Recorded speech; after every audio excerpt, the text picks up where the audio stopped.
Alrighty, hello everyone. So the Parshas Toldos um, is a very interesting parsha.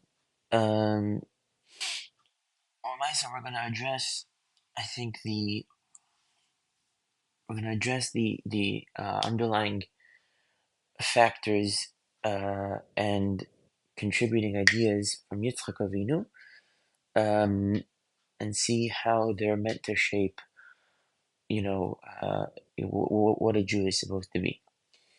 So right off the bat, he said, "Ve'ed Torah Yitzchak when Avram ha'is Yitzchak." So Rashi's bothered, obviously, that if the Torah of if Yitzchak is Ben Avraham, so then obviously Avram gave birth to Yitzchak, right? So obviously he's his parents. Why didn't he repeat it? So he says that Tzani Hadar said that Rav Melech is Abrasar, right? That's what you see over here. And so therefore, Hakadosh Baruch Hu made his face, Yitzchak's face, exactly like Avram Avinu's face. It's brought down in the Medrash that people got confused about who was who. They confused Avram with Yitzchak and Yitzchak with Avram because that's how similar they looked. And so, it really begs the question, and the answer really gets into the last week's or 2 weeks ago idea that we spoke about of Din and how Din is a show.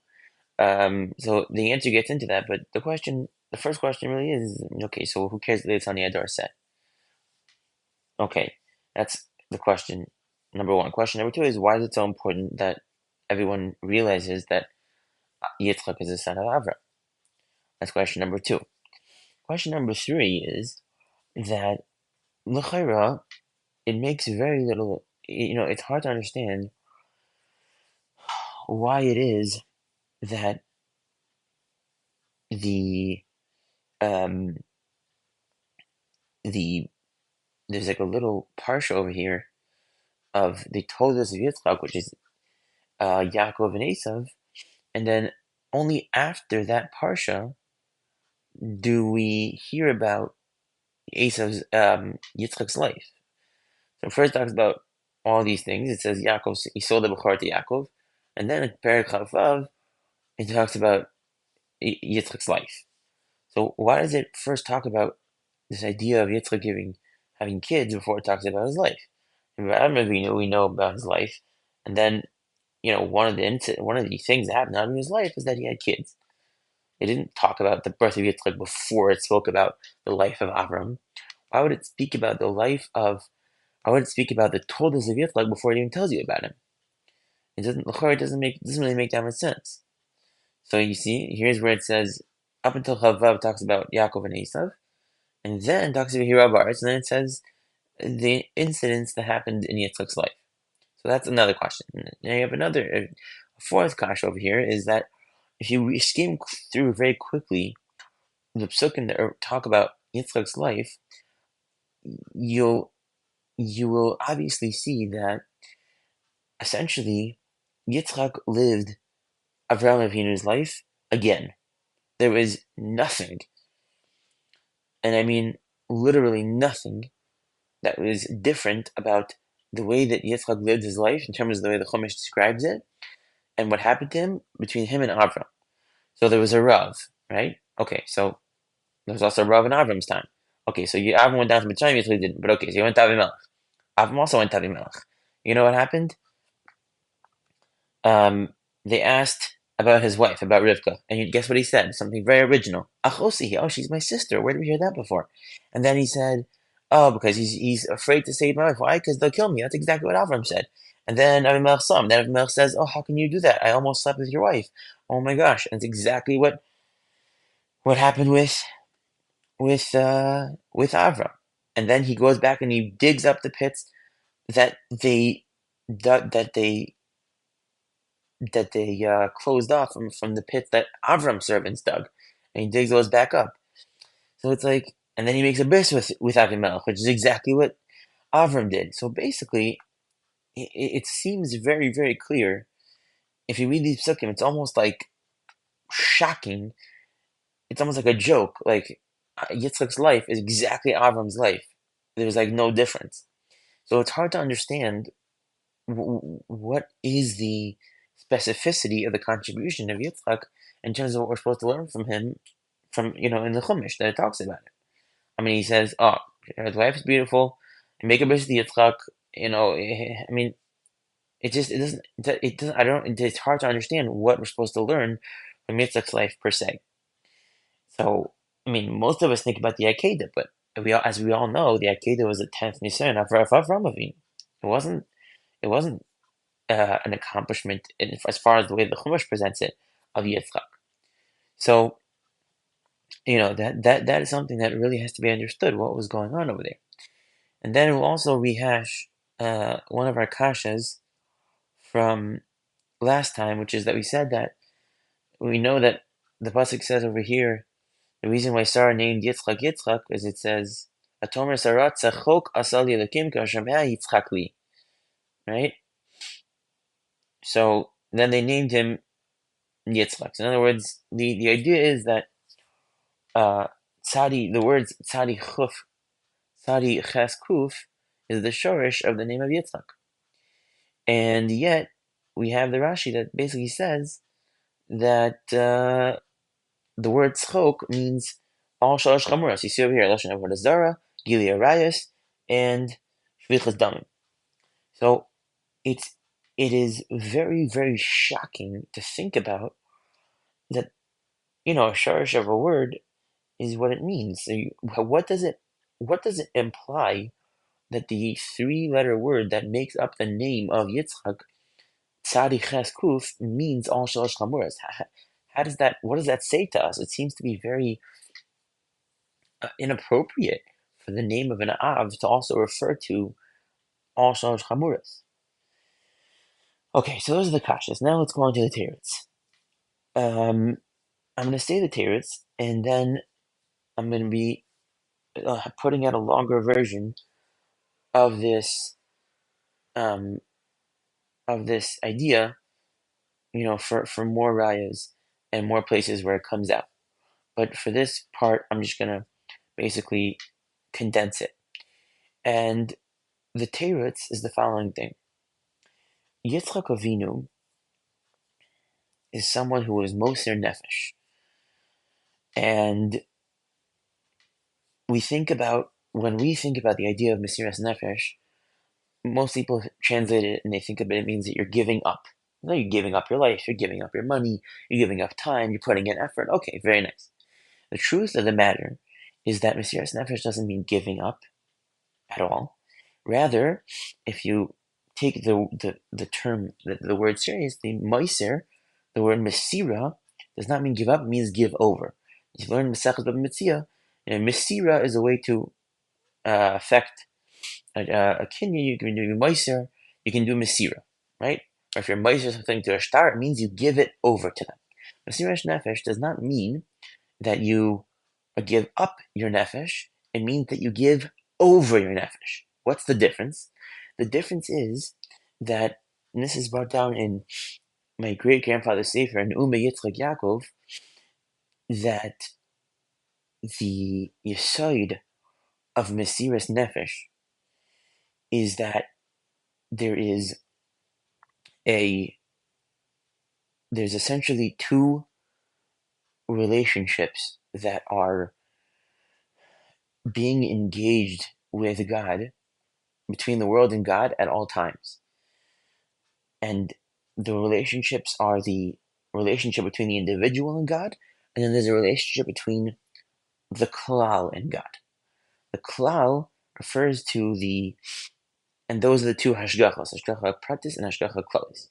The klal refers to the reality of the development of a um,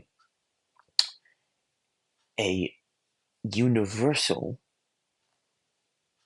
identity which has within it the emotions and midos and mechanisms which allow for the person who becomes part of that klal to relate to HaKadosh Baruch Hu. So in other words, you have a Jew. A Jew is an individual person. but as he is part of Klal Yisrael, right, then that comes with X, Y, and Z. That's a klal, right? So in other words, a klal is a identity structure which subsumes an entirety of a people, right, or all of humanity, really in our case, since Jews are called the Adam, that we're the Adam Atem, which is a pasuk. So that there's that identity structure, and there's that hashgacha, and there's that need for that development, and then there's the individual basis development. What Mesiras Nefesh is the pshat that a person decides to give up his relationship with HaKadosh Baruch Hu and the world around him as an individual, and he gives over the reality of what he is for the sake of the development of the klal.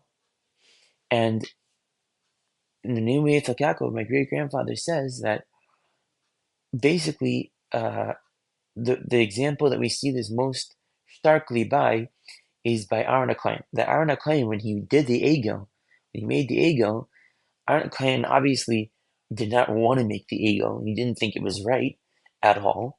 But as the pasuk Rashi brings down, that Aaron HaKohen said that there's a pasuk that says that Im Yehareg Kohen ben Abi Mikdash Hashem, and it says that if a Kohen and a Navi are both killed in the Mikdash of Hashem, then there'll be no future for Klal Yisrael. That's basically what the pasuk says. And Aaron understood this, and Aaron understood that if he refused to build the golden calf, and then the Arab would have killed him, then that would have basically ended the entire journey of Klal Yisrael as a whole, and therefore he sacrificed his entire sense of identity as an individual, with his relationship with God, his relationship with the people around him as an individual person, for the sake of the development of all of Klal Yisrael.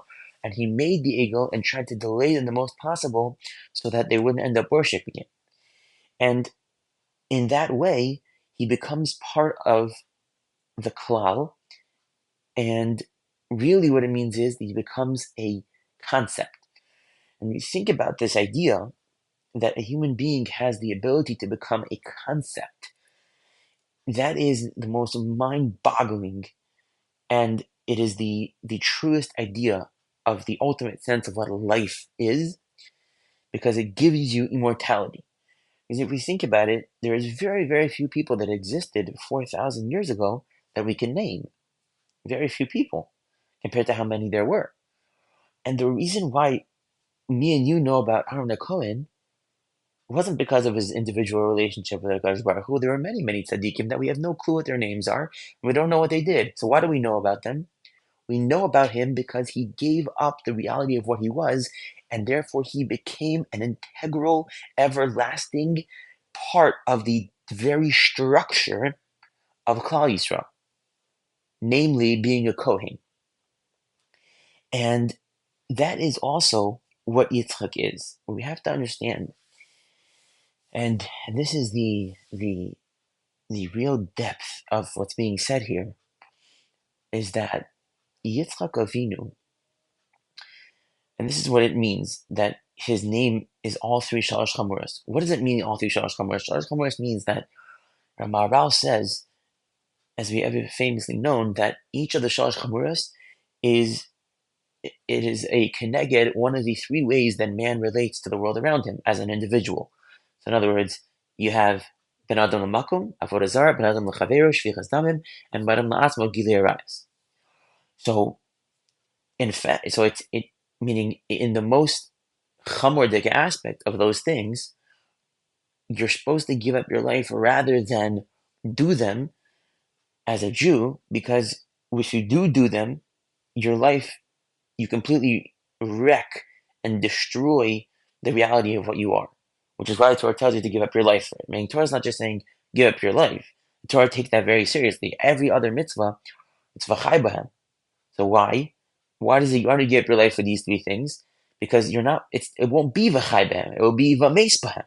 Because if you violate even one of the ways in which you're meant to relate to the world around you to such an extreme, it completely destroys the reality of what you are, and you'll be a walking dead person. And in fact, we find that so let's explain. So Yitzchak, therefore, when Yitzchak became a korban, as we discussed last week, Yitzchak becoming a korban meant that Yitzchak, by the way, was a korban. The halacha is that even if you, so in other words, what happened to Yitzchak? He went onto the mizbeach and then he was taken off. But the halacha is that even if a korban, once you put it onto the mizbeach, even if you don't actually shecht it, it's nikdash b'dusha's korban. So Yitzchak became a korban. The fact that he wasn't actually murdered is not relevant. The Maisa, he became a korban. What does that mean that he became a korban? It means that the his he all sense of individuality was completely destroyed, and Yitzhak became completely an expression, and not only he became an outward expression, like we spoke about last week, of the extent of Avraham's devotion to God, and therefore it concretized the relationship with him. So what we have to realize is that Yitzchak is everything that Avraham Avinu is, but he's not Avraham Avinu, and as such, what he does is he concretizes. He is the person who creates the external and the klalistic structure of Klal Yisrael. So in other words, Yitzchak is the person who actually created the ability for Klal Yisrael to have a binyan. In other words, for there to be a buildup within identity structure. How did he do that? Because instead of being an individual person, Yitzchak sacrificed himself and he became a being which was completely external in terms of the fact that it represented a it represented everything that Avram Avinu was, relationship with God, love with it, but it represented it as a external reality. What do I mean by as an external reality? What I mean is an identity structure. What do I mean by an identity structure? What I mean is that when we ask someone what their identity is, right, what do? They always describe a position, and the position is in terms of how they relate to the world around them. So in other words, the definition of an identity is, what am I? I'm a doctor. I'm a rabbi. I'm a businessman. I'm a this, right? So what does that mean that you are any of those things? It means that that is the way that you interface with the world around you. Yitzchak created a structure of identity that anybody can come and access, and any Jew at least can come and access, and he can and that it will automatically become part of that identity structure, so that now, if you are of Yitzchak, you automatically represent this reality, because Yitzchak gave up his whole sense of self to be this reality, and if you come from him, then you automatically are. That is why Yitzchak, his whole life, before it even introduces what he does in his life, it introduces the fact that he has Toldos, because Yitzchak's whole essence is the Todah, because his whole goal is to be a bridge between Avraham Avinu's mission, and he concretizes that in an identity structure, meaning that he makes it that now the person that comes after him automatically has this as a way of relating to the world around him because of his sacrifice. So now you can say Yaakov is from Yitzchak. Oh, you know what that means? That means that he is this and that and this and the other. And that is now how I relate to him. How did we get to that point? Because you know what happened?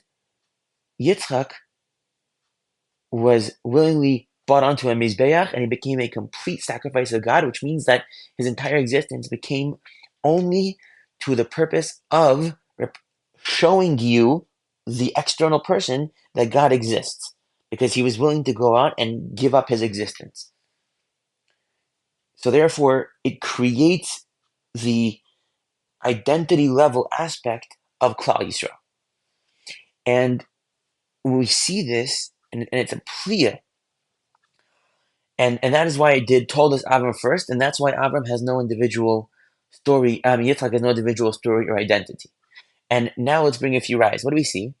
It says over here that Yaakov was talking to Laban, and he said, "Elokei avi, Elokei Avraham, ufachar Yitzchak hayali."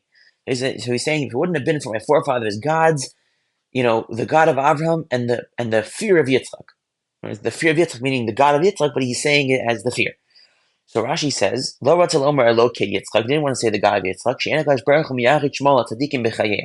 because God doesn't individualize his name upon tzaddikim in their lives. Because we have a concept, as Gemara Chagiga, it says, Hein Bekdoshav Lo Yamin, he will not believe in his holy ones. In other words, that a person, as long as he has Bechira, he can always make a different decision. And therefore, God, you would never say, is the God of such and such, as long as he's still alive. Because when you say the God is such and such, what you're doing is you're objectively concretizing the relationship between God and that person, and you're trying to use, by virtue of your connection to that person, his relationship with God. But if he's still alive, then you can't do that, because there's nothing saying that that relationship is a part of the way that the reality works, because maybe he'll change. But once he dies, then that's who he was. So he established that relationship with God. He made that mark if he's already dead, because now there's no possibility of change. But then Rashi says, and God said to Yaakov when he went on Beersheba, Ani Hashem Elokei Avraham Avicha ve'Elokei Yitzchak. So it's a pliya. So Hashem says that he's the Elokim of Yitzchak, but Yitzchak is still alive. So Rashi says, Bishvil shekahu einav, because his eyes became blinded-ish, avarehu kemes. Bomb shelter. That's what we just said. We just said that a person would be like dead if he was over one of the Shalosh Chamuros. And now we're finding out that God said to Yaakov that he was the God of Yitzchak while Yitzchak was still alive, because Yitzchak was considered a kemes while he was still alive, which is our whole point. And not only that, when did Yitzchak, according to the Medrash, when did Yitzchak's eyes become kahu? Rashi says it in this week's parsha. When did that happen? He said it happened because of the tears of the malachim that they cried on him when he was on the mizbeach, when he was being nikrav. So everything gets tied back together, and it's beautiful. In other words, when did Yitzchak? Why is he considered kemes? Because his eyes are kohenov. When was his eyes becoming kahu? When they cried on him. That was when he was 37 in Hakeda, which means he was considered kemes from that time. Why was he considered kemes? What type of life is that? The answer is, it's the life of the embodiment of another person, because Yitzchak Avinu created the idea of the identity structure of the Jewish people. He is the one who created that. The mechanism of identity structure, which we explained what that was, he created that. And we'll end off with a medrash, which is a pleiastic medrash. If you don't understand the way that we understood, if you read this medrash, you're like, what on earth is it saying? So the medrash goes like this. It says, Avram Nikra Avraham. It says, Avram was called Avraham. Okay, love. Yitzchak Nikra Avraham. Really? Yitzchak is called Avraham. Wow, did you know that? Dichsiv. Oh, where does it say it? Oh, this week's part, the first pasuk that we just read. Ve'elu told Yitzchak ben Avraham, Avraham. So in other words, it's like cutting it up and saying the told Yitzchak ben Avraham, and Yitzchak is Avraham. Okay. I mean, with everything we just said, this makes perfect sense. What does it mean to be Nikra? It's not saying Yitzchak is Avraham. It's saying he's called Avraham. What does it mean that he's called Avraham? It means that he represents everything that Avraham is, because he doesn't have his own identity. He represents Avraham's identity. Okay, now let's see something else. Yaakov Nikra Shmo Yisrael. Yaakov is called Yisrael. Dichsiv Lo Yaakov Yomer Od Shimcha Kim Yisrael. And now we have Yitzchak Nikra Shmo Yisrael. Yitzchak is called Yisrael. Dichsiv Eile Shmos Bnei Yisrael Ba'im Mitzrayim Eis Yaakov. So it's saying these are the sons of Yisrael who came to Egypt, and it says Yaakov. So I thought Yisrael was Yaakov. Elamai, Yisrael is Yitzchak. So you say Yitzchak is called Yisrael. And then Avraham Nikra Yisrael. So what you have is like this. What does Yisrael mean? Yisrael means the Sar Kil, the officer of God. Sar means an officer, and officer is by definition an appointment of external chashivas. The pasuk says, "Bakisarisa melakim ben v'manoshim batuchal." It's you were able to overcome these people, and you accomplished. And you're sar v'chashuv. That's how it's brought down. What does it mean to be chashuv? It means that you are thought of, right? I mean, machshava. It means you're in people's machshava. You're chashuv, and therefore that's by definition an external thing, which is what we're talking about in the identity structure. And therefore, what are we saying? We're saying that Yitzchak was the one who was called Yisrael, and Yitzchak was the one that's called Avraham. So essentially, Yitzchak was the conduit between Avraham and Yaakov. That is what we are tidying, and that is in fact the reality of the situation, and that's really the underlying side of Mesiras Nefesh and of the life of Yitzchak.